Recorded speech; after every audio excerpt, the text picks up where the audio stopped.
Hello, and welcome to Elevate Consciousness, the Awareness Shift, Waking the Quantum Self. Hello! This is our second show in this time slot on the United Public Radio Network and the UFO Paranormal Radio Network on 107.7 and 105.3 FM, syndicated radio all over the world. We're streaming on 8 platforms today. And I've got the gorgeous Kristin Mismash with me. Hey, Kristin. Hi, you're gorgeous too. The gorgeous KAren. I'm trying to coordinate this music, have a bit of music at the beginning of the show. So, look, we've got the ladies online. UFO of God. What's that? Oh, I see. No, yeah. Did you post something? Oh, hello, Shirley. Yeah. So when you post when you say hello in the chat, it populates to all the 8 different platforms. Right. And we've got the gorgeous Shirley here with us. So we're going to talk about spirit guides today. This is a Q&A session. Kristin's got some stories to share. I've got some stories to share. And we're going to take your questions, like who are they? What do they want? How do they help us? All that sort of thing. Where's that gorgeous? Here we go. Add to the stage. The spirit guides. Yeah. People often ask me why I call my spirit guides the mob. And when I was young, trying to work all this stuff out, I thought I just had one spirit guide, because that's what I heard someone talk about. They talk to their guide. And I think this is with a lot of people too. A guide? Do I have a guide? A guide? And I forgot to put it on Rumble and Odyssey. Oh, anyway, I am not very organized this morning. Yeah, and I thought I was speaking to one guide, and they thought that was hilarious, that I would be speaking to one guide. And so they showed me this mob. It didn't actually look like that. I wasn't looking up at them. I was kind of looking down at them, like a sea of heads, like a sea of heads, without faces, without identity.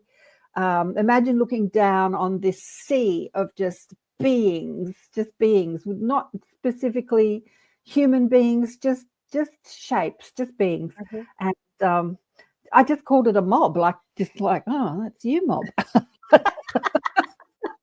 It's a mob, it's not just one of you, there's a mob of you. So mob is a very Australian thing. When I was talking to Rich Martini on the show recently, he said, mob, that's the mafia, right? Or your spirit guide's the mafia. Right. Oh, that was really funny. The spiritual mafia. The spiritual my spiritual mafia. But, the original people that have been known to be called the Aboriginal people, but I have been taught by Stephen Strong that if you call them Aboriginal, ab means not original, like the not of ab. We've called them, right, the Aboriginal people. So I call them the original people. They called their family the mob, like my mob, or they called their people the mob, my mob. So it's a word that they use a lot, even when they're talking about their spirit guides or their family or just their people, the mob, my mob. So, I thought that when I was a bit older. Hey, Carolann. Hey, Kristin and Carolann. How are you doing, man? Good to see you. I want you to ask some questions too about your spirit guide. So, when I was starting my business like this, I called my massage business Blissful Beings. I had a furniture and homeware shop called Bliss, because that was bliss to me, pretty things. Yeah. And then you shut that down and started a massage business and called it Blissful Beings. And it was years after that when I kept asking them for their name. What's your name? What's your name? And one day this little thought dropped in. Who do you think the blissful beings are? And I'm like, oh, that's you, mob. That's the mob. It's the same, right? Yeah, they don't really have a name. They said it's not really our name, but we like that name. You can call us that, and you're already using that name. And I'm like, right, yeah, because blissful beings is about being blissful, like I'm being blissful, but it's also about beings, as in beings. Right. Yeah, it's a kind of twofold thing, right? What do you call your mob, darling one? What do you call your guy? Well, this begs a question that I've never really asked you, because I've I've worked with you for quite a few years now, and like 9 years, I think. And Yes, Heidi. um, yeah, hi Heidi. And you talk about your mob often. I don't feel I have a mob. Like I have a few individual guides, and they create my team. But like Karen, do you have any individual guides, or do you just have like, does any one or two of them step forward? I'm just curious that about you. Yes, absolutely. Absolutely. So the way that my guides, and it's different for everybody, it's just dependent on what your intention is with this lifetime, where Mhm. your level of understanding is, what you want to do with that level of understanding, who you are as a spiritual being having a human experience, and how you're going to integrate that into your physical life. It's really dependent. There's no cookie cutter set. A lot of people, when talking about spiritual stuff, say it's like this, it's this way or the highway, and it's just not. Like, we all come with different intentions. Right? Like, there are some people that come to Earth that will never have this conversation about spirit guides and think it's completely ridiculous, and that's fine. That's It is their. fine. Yeah. And there are scientists and mathematicians that have had brilliant ideas that chalk it up to their own genius and their own intelligence, but we're never alone. We're being inspired by intelligence all the time, and some people will recognize that and some people won't. When I was young, I just called it my common sense. Like, I had this intelligence running through me that I often didn't Right. want to listen to, like a parental intelligence, not telling me what to do, but suggesting things. Mhm. And I would like, nah, I don't want to do that, because like the little ego rebellious me wanted to do something different. But I called it like my common sense, like I'm not listening to my common sense. Right. Right. And so, yeah, there are some people that want to speak to people that they've known on Earth, like their dead loved ones or relatives, and they want to call them spirit guides, and they don't want to move past that understanding, and that's fine. And then there are some people that are very connected to galactic intelligence, Mhm. and they're inspired by galactic intelligence or a galactic council. And you'll hear teachers all the time across the internet say, I speak to the Council of Nine. Like, even Kevin, I Kevin Briggs. shouldn't giggle because it's legit. I just It's legit. And yeah. it's the way it's the way that it's set up for them. Right. And Kevin has his council of 8, I think, and they're made up of all different flavors of ETs. And some people speak only to their soul, or some people speak only to God. Remember the guy I had on the show that had rejuvenated the land? What was his name? The older man. I'd say older, he's probably about my Yeah. age. And he'd rejuvenated this completely desolate land that had been left behind by mining, and everyone said it will never grow anything on it again, and he grew stuff. And I Mhm. said, you work with the elemental kingdom? And he said, I work with God. Like, he didn't want to know about fairies, elemental. It was like, Right. it's God is guiding me. And so Right. his guides was God, and he didn't want to know about anything more than it was God. So yeah, that worked for him. That Yeah. works for him. Yeah. Well, and I grew up, I mean, we've talked about it before. I grew up with a very religious background. I grew up in the Mormon church. The LDS church is another name, the Latter-day Saint church, whatever. I just call it the Mormon church. That's what I grew up in. And we are taught constantly in that religion that there's the Godhead and there's three beings in the Godhead, Heavenly Father or God, but we call him Heavenly Father, Jesus, and then the Holy Ghost.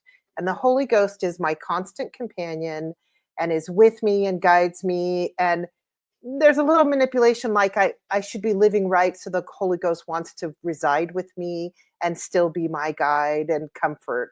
But, when I was younger and still believing, and I'm talking like late teens, early 20s, and I would feel the presence of the Holy Ghost because they taught me that in the church, to feel it like in my chest. And I actually heard a voice come very clearly. It was after I was adopted as a newborn. It was right after I met my birth mother. And I was in my early 20s, and I had never really wanted to meet her, but she sought me out. and I allowed it to flow, and it was a beautiful experience. But I remember leaving the experience saying, just in conversation with myself, like, that was really, really beautiful and really cool, but I think I could have gone my whole life and never met her and still been fine. So why did I have to do that? Why did I have to go through all that? And the voice came so clear and so present. And I always say over here, because this is where it comes from on me. And it said, that wasn't for you, that was for her. And I just went, oh. And so I could not deny that that was not my voice. It was a male sounding voice. It was very distinct. And over the course, I'm now in my 50s. And over the course of the years, I've heard that voice again. And I've heard it while I was still in the Mormon church and still part of it. And it was the exact same voice. And once I left and I became familiarized with my spirit guide, and he has a name, and his name is Daniel, and he's my main guide. So that's why I was kind of like talking to you about differentiating between a mob and guides. But my main guide, it's him. And he never cared that I called him the Holy Ghost or the Holy Spirit. Now I know it's Daniel. And he actually has a pretty good sense of humor, too, like your mob does as well. So, I have him, and I have a great grandmother that's with me all the time. And she's more my energy worker. She shows up when I'm doing energy work. And I have, other guides, galactic, Sasquatch, all kinds of things too. I never think of them as a collective like you picture yours. So it's so different how I commune than you do.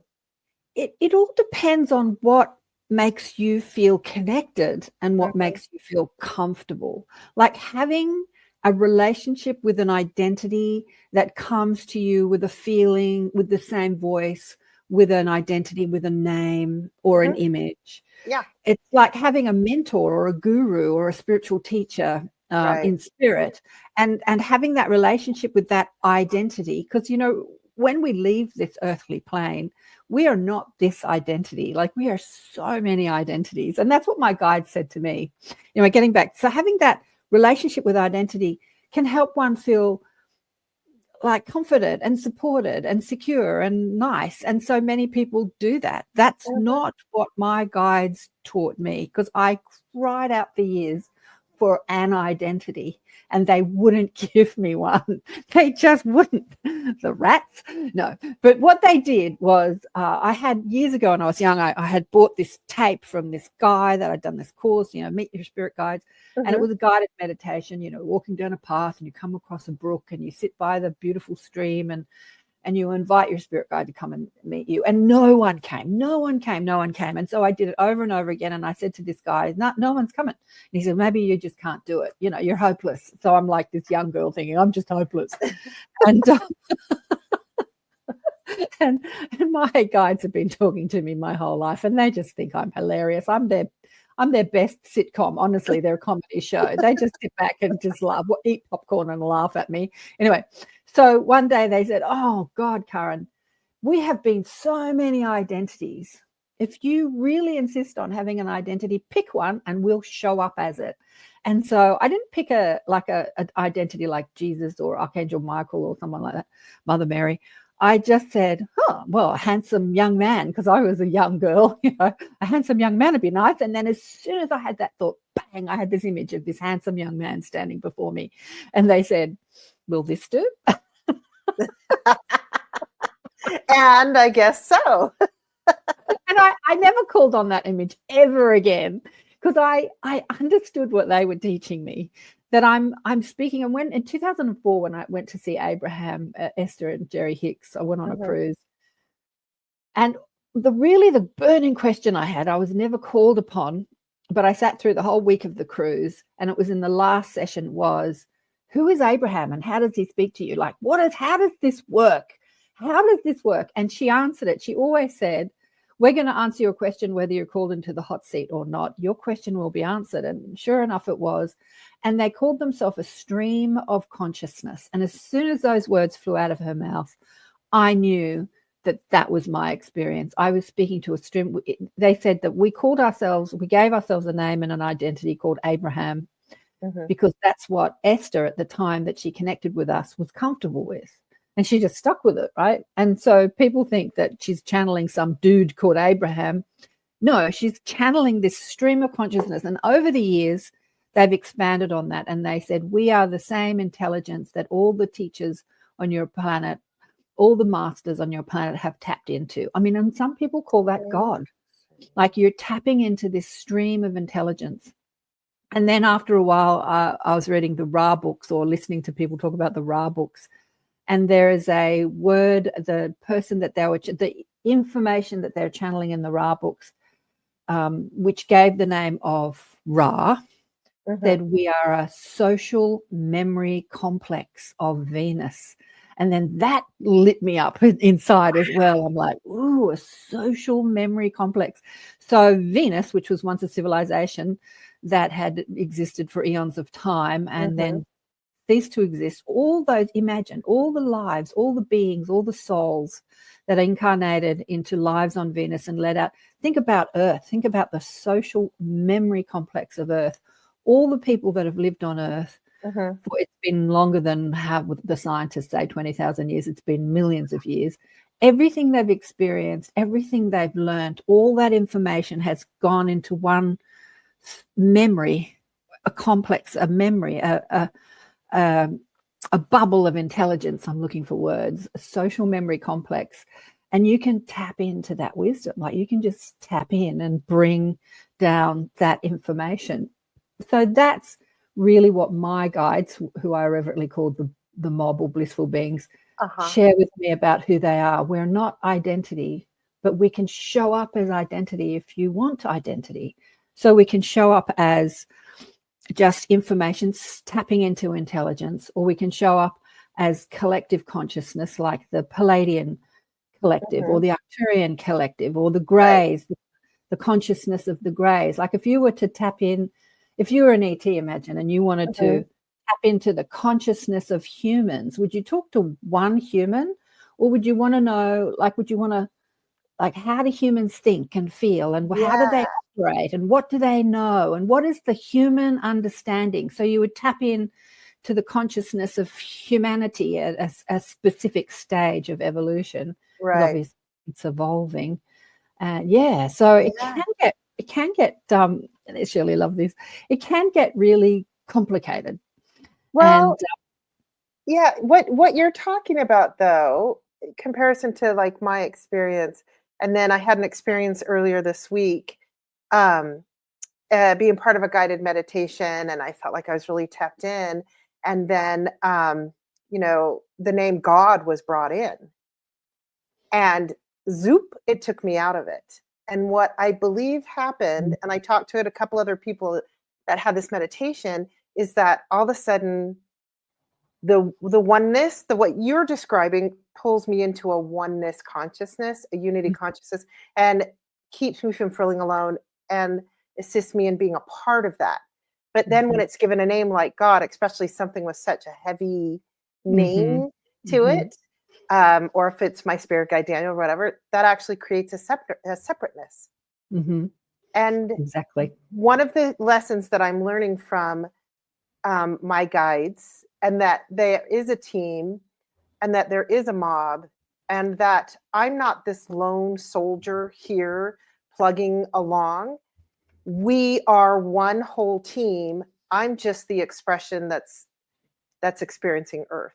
But I am no less, no more part of that mob, if you will, of my own. And that is the lesson I've been being taught the last couple months. It's a really cool thing to learn. So yeah. I mean, it was never more beautifully expressed than, with Francis Reiki. Oh, I love the teen books. I've only been able to get through teen book 1, but oh my gosh, yeah. So I have to get Frances back on the show. She's been on the show many times, but so the team books, they call it A Mother's Wisdom from the Other Side. This is a quote from the book. You are not alone. You are not really even functioning as just one person. Nobody is, for you are a member of a spiritual team as close to you as breathing. So her mother died in 2010. And Frances, who was a very psychic child, had the books aren't showing up. Oh, I know, my website, I've got to fix it. Amazon changed the game, and you got to go back to all the thing and change everything anyway. And when her mother died, her psychic abilities came online, and she spoke so beautifully about it. Actually, she spoke about how during this period of time when she was communicating with what she thought was her mother, because she was on a plane, her daughter had been by her mother's side as her mother was dying, and said, Grandma, when you go over to heaven, can you ask God to give me a baby, because I haven't been able to fall pregnant? It makes me cry, this story. And Grandma said, sure, I'll tell God that's what you want. Anyway, after she died, the daughter fell pregnant, and Frances was on a plane going to see the daughter, and she's looking out the window into the sky, and she's saying, Mummy, where are you now? Where are you now? And she's talking to her mother in her head. And her mother started answering her. And this communication went on for 3 months, and culminated in the 4 team books. And initially she thought, I'm speaking to my mother in the afterlife, right? She did. And so that gave her great comfort, and her level of understanding at the time that she started the communication was, I'm speaking to Mum. But after a month or so, she realized that the information coming, who she still thought it was just her mother, was so much more, so much bigger than her mother, like so vast. It went back in history, and it went into biblical passages, and her mother was very spiritual when she was alive anyway. And so she, again, attributed a lot of it to her mother. And then she realized, and she started asking questions. Am I only speaking to you? And the answer's like, no, we are a team. We are a vast team of intelligence, of beings that are communicating to you. And she realized that a lot of the information that was coming through was coming from this combination of intelligence throughout time and space, bigger than we can even, like I say, the mob, the blissful beings, bigger than we can even imagine, and brought through these team books. And the team books are very much about how we are, connected to a team. But if it gives you comfort to talk to just one identity, like your mother or Daniel, the information that comes from many funnels through the idea of the one, because that's, what helps you on your human journey. Yeah. And what's Carolann saying here? I always hear my spirit guides speaking to me. In the past, I always thought it was just my inner voice, but now I know better. Right. Yeah. And she says, I love that, Kristin. Yeah. Yeah. Yeah. So again, what is she saying? I always thought it was just my inner being. Yeah. So, right, we can attribute our guidance to our inner being. I was talking to my guides this morning about this as I'm getting ready, actually. They're already yakking to me about it. And I'm like, that's a bit complicated. Am I going to go there? So in truth, we're all one. We're all one. Like, this is something that from our linear human mind perspective is kind of incomprehensible to understand, that we're all one being. There's only one being throughout the multi-cosmos, and that being we could call God, if you like, or consciousness. But we divide into many, like trillions, like infinite. We divided. But when you come into it, like your angels and your spirit guides and your dead relatives, if you kind of come up the spiritual ladder out of separation into more unity, it's all you anyway. It's all you. Yeah. It's like I am my spirit guide. It's just that I'm forgetting that, and I'm having this human experience, and I'm rooted, I'm focused in identity and separation. I'm focused in body, mind, personality, ego complex, and I'm experiencing separation in this form. But as we ascend back to the wholeness and the unity, we understand that, Daniel is you, or your angel is you. It's a part of your team, and then a part of your soul, and then a part of your oversoul, and then there's a bigger oversoul and a bigger oversoul and a bigger oversoul until it's all just one. It's one. Yeah. So that's what I was having a chat with this morning with. And I'm like, am I going to go there? It's a bit complicated. Anyway, go on. I think it's perfect. And I tell you what, it makes me think of, and not to detract from what we're talking about, but your explanation of being connected to that unity consciousness and that oversoul, or that's bigger, is it's bringing in like how to tap into healing and bringing in peace and healing and physical healing. It's tapping into that universal life force. And it's not like, okay, I have to do all these things and I'm not worthy and I have to tap in and I have to, perform all these little rituals and then I get a grasp of it and then I'll eke in some little dribble of it to heal me. No, I am connected to it. I am part of it. I am whole. I am healed. Bring that in. And that is, I don't have to call on it. That's what I'm working on, is that it's all out there. I just expand myself into all of it. My little me, I remember or recall that is the consciousness that I'm part of. Does that make sense? Absolutely. Yeah. I mean, I enjoy being human and I enjoy my human ego, and I enjoy her when she's pissed off or upset or depressed. I enjoy her personality when she makes jokes and laughs. Like, yeah, I me just, too. I love but yours too. but I see her as this creation, like you're an actor on a stage or in a movie, you're playing this, and I can sort of step back from that identity and witness her. This is something that happened to me when I was really young. I was crying over a boy and, wanting life to end because, nobody loves me. I'm unlovable. No one will ever love me. And having a pity party moment.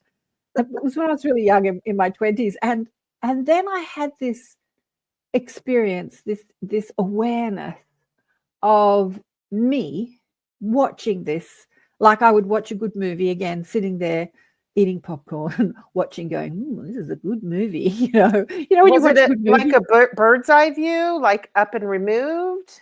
It was like I was in her. I was in me having my pity party, and then I was in this part of me that was watching me have my pity party. And some people have called that the witness. And again, when who did I have on the show last? We were talking about Nancy Ryan's.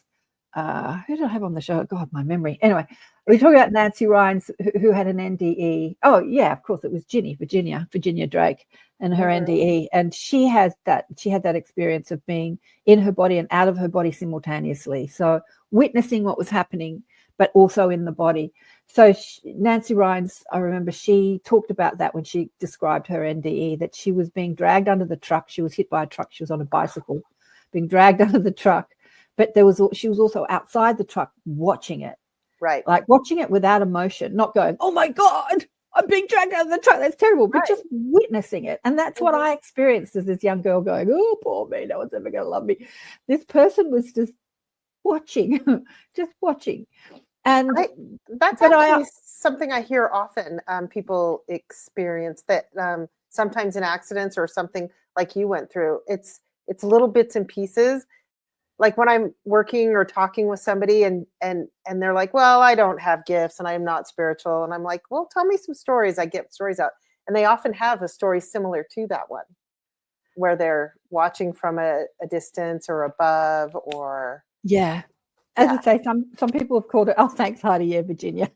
Yeah. She's telling me the name. Thanks, Heidi. Exactly. A lot of people have called that the witness. I remember talking to a very Christian girlfriend of mine who was a sort of agnostic growing up, and then she found God, became a born-again Christian.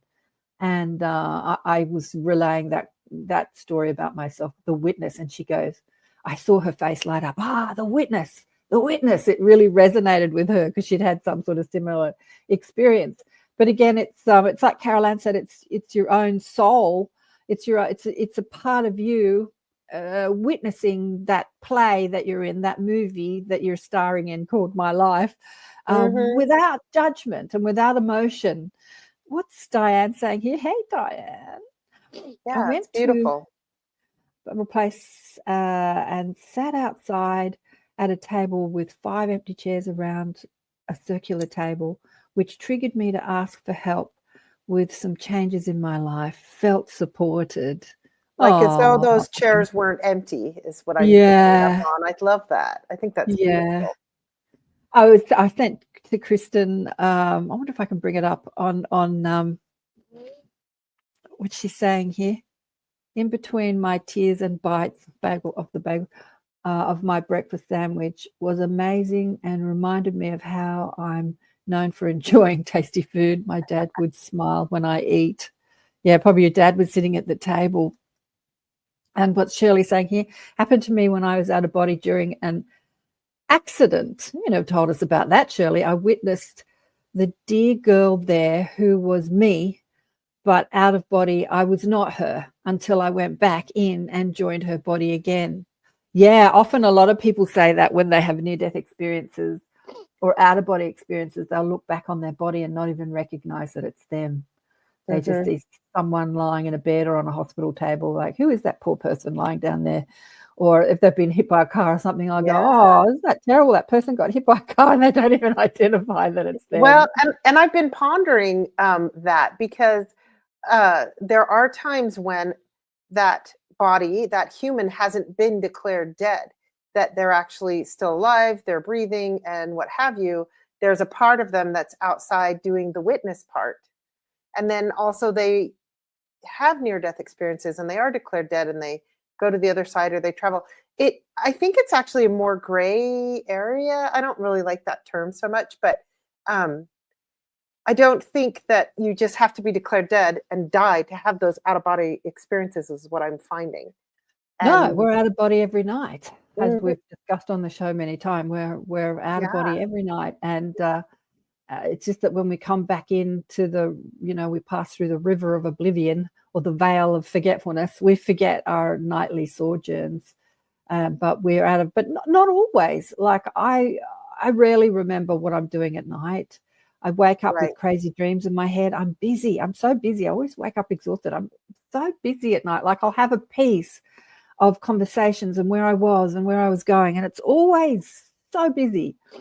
And just thinking about it exhausts me. So it's kind of like I like to forget it. But when things happen, like when my best friend killed herself when I was in my 30s, I had such clear memory of being with her every night for a period of time and what we did, like such clear recall, which I don't have normally. So we can have it when there is, like when we were being taught. She was teaching me along with my guides or my soul or my higher self, giving me the ability to bust through that veil of forgetfulness and remember what was happening when I was out of body at night, hanging out with my dead friend, and which is something that closed again. So it opened for that experience and closed again as I led the rest of my life. And I was going to tell the Shirley MacLaine story, which again was an opening. My guides gave me this experience of remembering, which I don't normally have. But as I say, we can develop our consciousness so we can remember every night.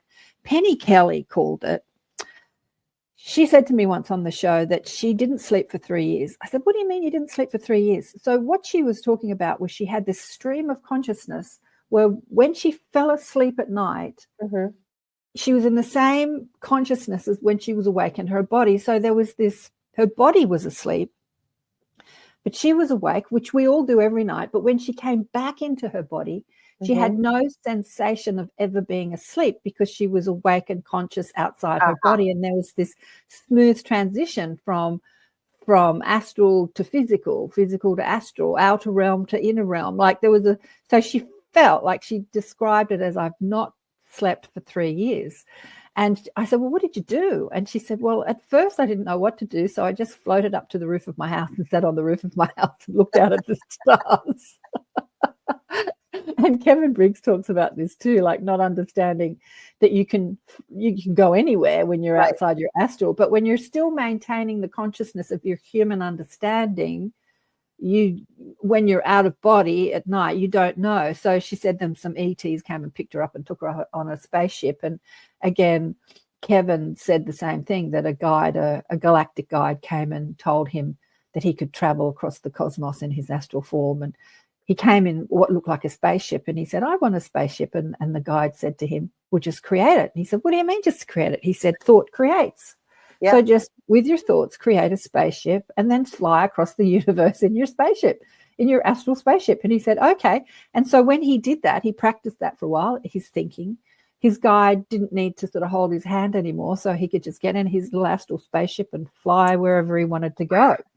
Because thought creates, right? But yeah, so where was I going with that? Well, you were out of body, being out of body.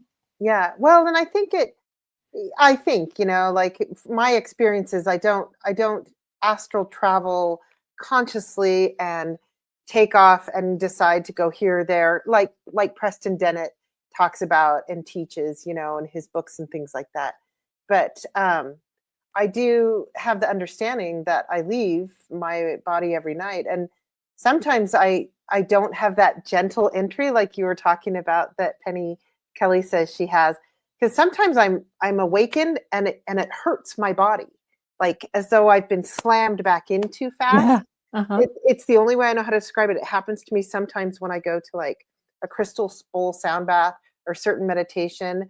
If the facilitator doesn't bring me back slowly, like, it feels like when you open a package and you're trying to put something back in that plastic packaging and it doesn't fit quite right, like that's how I'll feel the rest of the day. Yeah. And, but sometimes it just is a gentle glide. But yeah, I don't have those astral ones, but tell your Shirley MacLaine story, because she's one of my favorites. I will. I want to get to some of these questions. Yeah.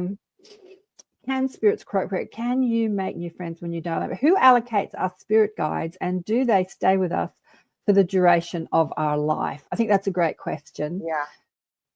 So we allocate our spirit guides because from our non-physical perspective, again, I don't know the exact ins and outs of it, but we belong to a team, as Francis says through the team books, a spiritual team or a soul family or a soul group. So we've come down from infinite consciousness into oversoul, smaller, oversoul meaning that this consciousness overarcs like many, and then through intention into smaller and smaller until we come into like physical singular identity. But yeah, we belong to a team who are all a part of our oversoul, because they're all us, but they're living out their different lives with their different souls and having experience.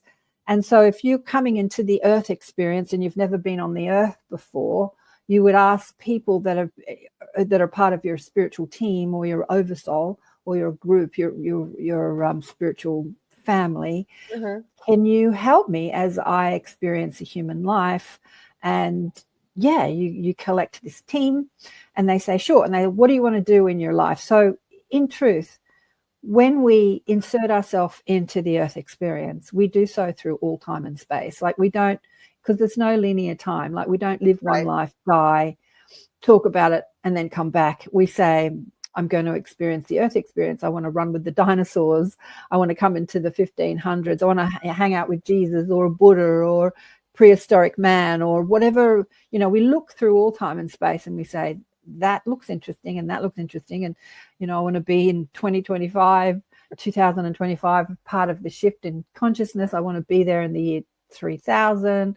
I want to be there when the planet explodes. Like we just look through all time and space and we decide what we want to experience in each life. And so if we want to develop our creative pursuits, like I want to be an artist or a writer, then you would ask someone in your team that has experienced that, can you help me? And they would help you for that duration of that experience. And Peter asks, can guides change? And they absolutely do change. Yeah. So this was the conversation I was having about Shirley when I met Shirley in the afterlife. And I'll tell the story. She said to me, I'm one of your teachers. But she's not been one of my teachers my whole life. She was just there for my spiritual awakening. Her intention as Shirley MacLaine, the movie star, actress, was to get a lot of attention from humanity and then have her spiritual awakening, write about it, and then activate and wake up people. And I was one of those people. So not only was she one of my teachers, she was one of millions of teachers who Right. Shirley MacLaine's books helped wake them up. So so when that happened, she was no longer, that present in my life because she had a job to do. So guides can change. That, some can help you be a mother, and when you're not sort of doing the mothering thing, like kids have grown up, you don't need them. Or some can help you be an artist or a writer or a mathematician or a scientist, like whatever you're working with. I think Garnet talks about he wanted Shakespeare to be one of his spirit guides to help him with his writing his books. Yeah, and he ended up getting, I can't remember, but some writer, I do this a lot off. I've been doing this often with my friends in my group, and people are working on their online presence or they're teaching online courses, and they're like, oh, I'm so technically challenged, I can't do this part. And I say, then call in your guides that are good at it. Call in your tech wizard guides. And they laugh, and I'm like, I know it sounds funny, but it's true. Just like if I'm on a road trip and I'm in the middle of a storm and I'm driving, and I'll go, all right, bring in the guides that are really good at driving and get me out of this. And I've got great driving guides. Yes. Absolutely. Yeah. And Carolann says, yeah, like our own personal muse. Yeah, absolutely. Right. I often say to people, I don't know who's driving this car because I'm not. Like they drive the car, honestly. Right. They drive I remember I'd smashed my car years ago and I couldn't afford to get it fixed. It was all smashed up the front, and the what do you call it? The bonnet was sort of lifting up as I drove. The wind would lift up and it would bang, bang, bang, bang, bang. And I was driving from Sydney to Byron Bay with a girlfriend in my smashed up car years ago, and she said, "We can't drive in your car. It's terrible." I said, "I'm just going to ask the angels to sit on the bonnet." Keep it down. Yeah. As we drove 12 hours to Byron Bay and 12 hours back. Yeah. And they did, and it worked, and it was great. There was no problem. Right. So funny. And I'll just add this, and I don't think it's a requirement, but I often like to say thank you. Oh my God. Thank you for getting me this safe. Yeah. Yeah, say thank you. We are running out of time. This is going so quickly. I haven't even got through half the questions. Do your station ID thing. How do you qualify to become a spirit guide? Yeah, well, once you've mastered something, then you can help somebody else master it. So you can be a guide on Earth and you can be a guide over there. Elisa Medhu's son, Eric, speaks about his evolution as a spirit guide. So he's like a 20-year-old angry, depressed kid who shoots himself, and he's no longer that when he's dead, but he had a mission to help awaken humanity. And as he did that mission with his mother, Elisa, and brought people to her and mediums and people that were dead, like she used to say, I get Eric to go fetch. When somebody dies, I say to Eric, go get that soul who's just died so we can interview them. And he speaks about how he's developing as a spirit guide by helping her and her helping people here on Earth. But yeah, so we can develop as a spirit guide. Station ID break. Yes. So you are listening to a new show with KAren Swain and Kristin Mismash today. And Carolann is also with us sometimes, called Elevate. Elevate, the awareness shift, waking the quantum self. And we are on the United Public Radio Network and the UFO Paranormal Radio Network on 107.7, 105 FM, syndicated radio all over the place. We're talking about spirit guides and how can we connect with our spirit guides. We are running out of time. I'm not even going to get the Shirley MacLaine story in today. How can we connect with our spirit guides? Well, the best thing to do to connect with our spirit guides is to meditate. First of all, ask them, because at the beginning when I asked, I wasn't getting anything, but I practiced meditating for a very long time. And I moved myself. The first time I went to meditation, I was 26 years old. I went up to Vipassana, which is a Buddhist meditation retreat. And I spent 3 or 4 days in hell. I was uncomfortable physically. My mind was screaming at me. I wanted to kill myself or somebody else. It was just like that monkey mind. And then after that, I started to calm down. So their process is to sort of feel this energy moving through your body. They bring you into the body, which I do with people, to feel the sensation of your body. And after a while, you start to feel the energy just ripple through your body. It's like this motion of energy that just moves over your body. And so after a few days, I started to feel that. And then when I was feeling that, and I could just focus on that, I could just be there with that energy and feel it and focus on it, I started to just spontaneously go into past lives. I started to see a whole lot of past lives, and I started to feel more connected to my spirit guides. But as I say, I was already always connected, and all of us are. There's not one being on earth that is not connected to your guides. It's just, what do you call it? Do you call it your gut feeling, your intuition, your common sense? Like, what are you naming it? What are you calling it? I called it my common sense until I started meditating. And then I had much more discernment and focus of the different frequency. When you meditate, you expand your sensitivity and you start to discern different frequency, different energy. You start to feel different energy much more heightened, much more exaggerated. And so I could discern the different energies speaking to me and through me. And meditate.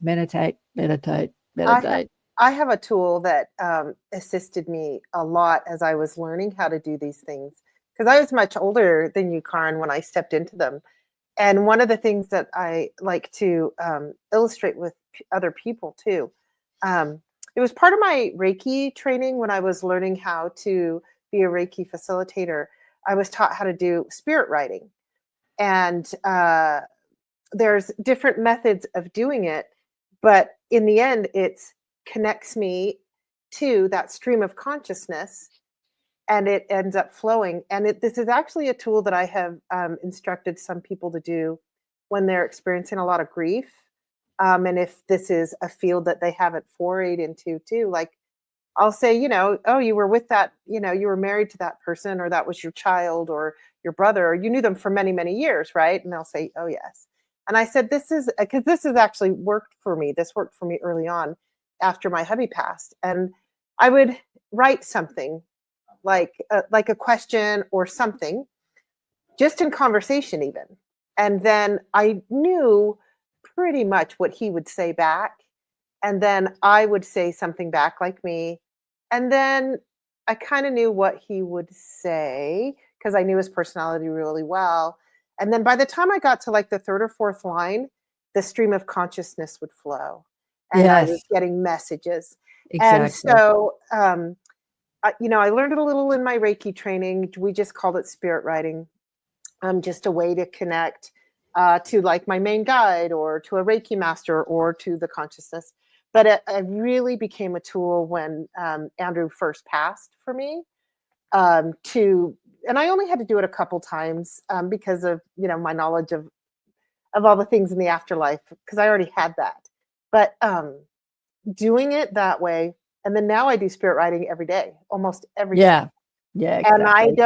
And I don't get attached to what I'm connecting with. I just connect in and I go, what does Kristin's higher self need her to learn today? What does I want everyone I want everyone to move to a place where I am. People say, oh, you're so good at this and you're amazing. And there's nothing amazing about me. My guides say that, just like Jesus said, we spoke with that about Ginny last week, everything I can do, you can do too. Like all that I have done and more that you can achieve. And having that experience of knowing you're guided constantly, and at a moment, as soon as you have a question, you can receive that answer. And we talked about this with Rich Martini.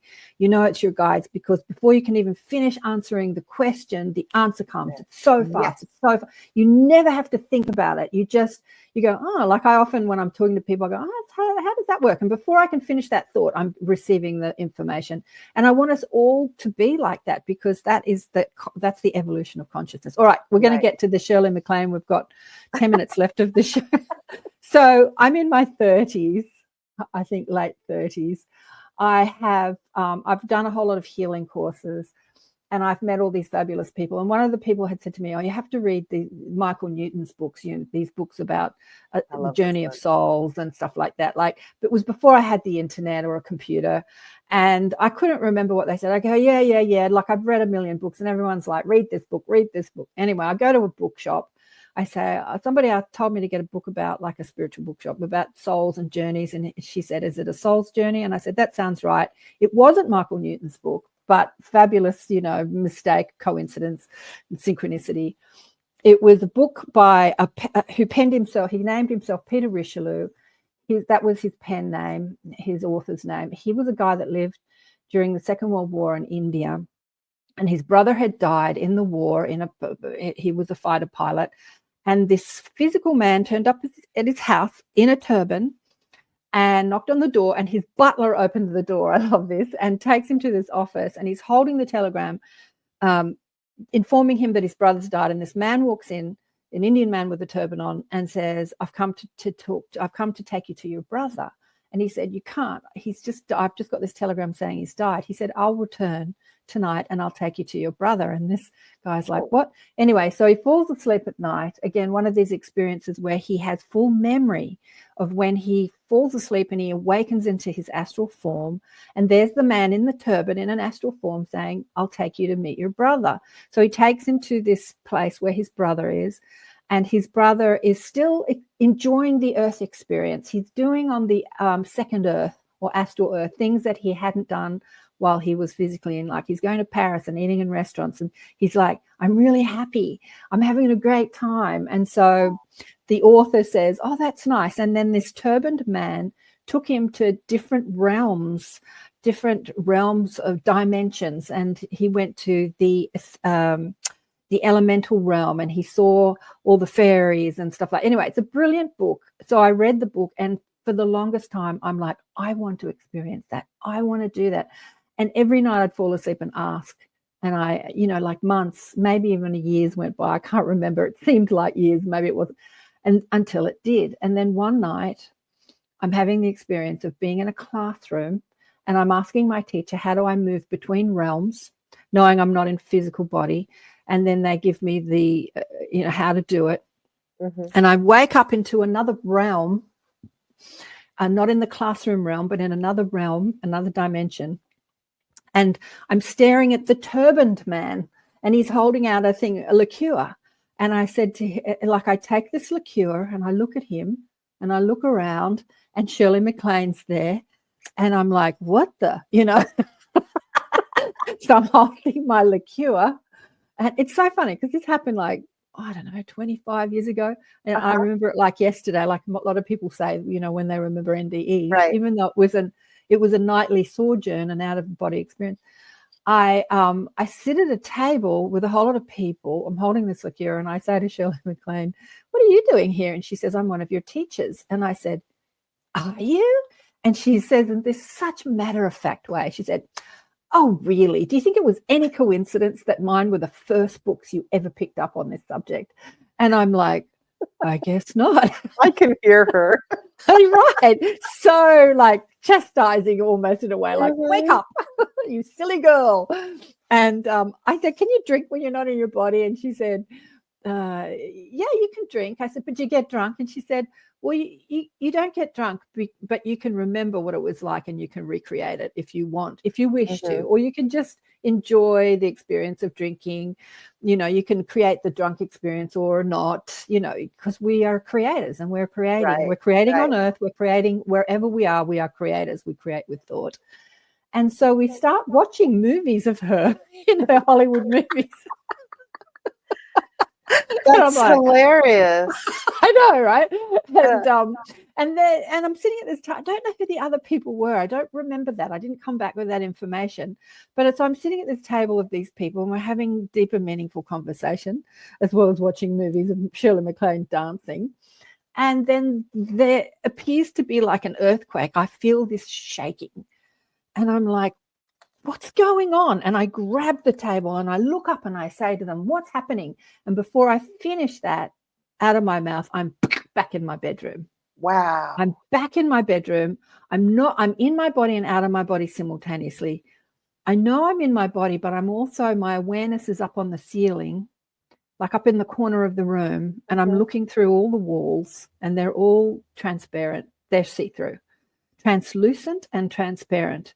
It's the matrix moment where I was shown the matrix of life, like I could see it's all energy moving and it's all light. It was all light energy, so I could see through it, but it was there. It was the most incredible experience.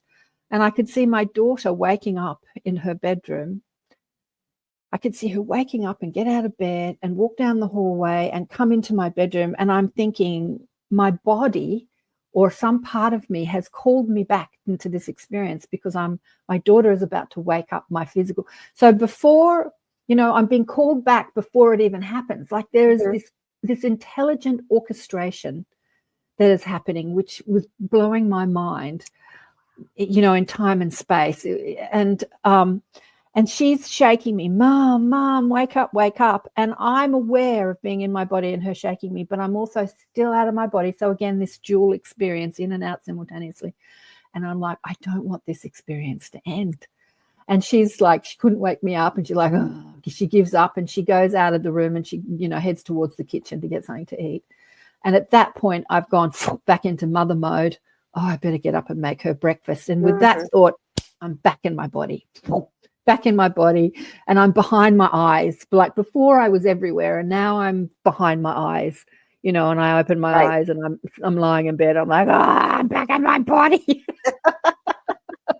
Did it feel heavy and clunky? Were you in that kind of awareness or you just? No, I was too amazed at what I'd experienced because I'd come back in with full memory, which is not what I experience now. When I wake up in the morning, I don't come in with that full memory, but I had my guides or my soul or my oversoul or my higher self, my team had given me that window, that pocket, that experience of having full memory. Like Garnet, when he writes his books, when he's out of body with his spirit guide, comes back in with full memory, writes it down.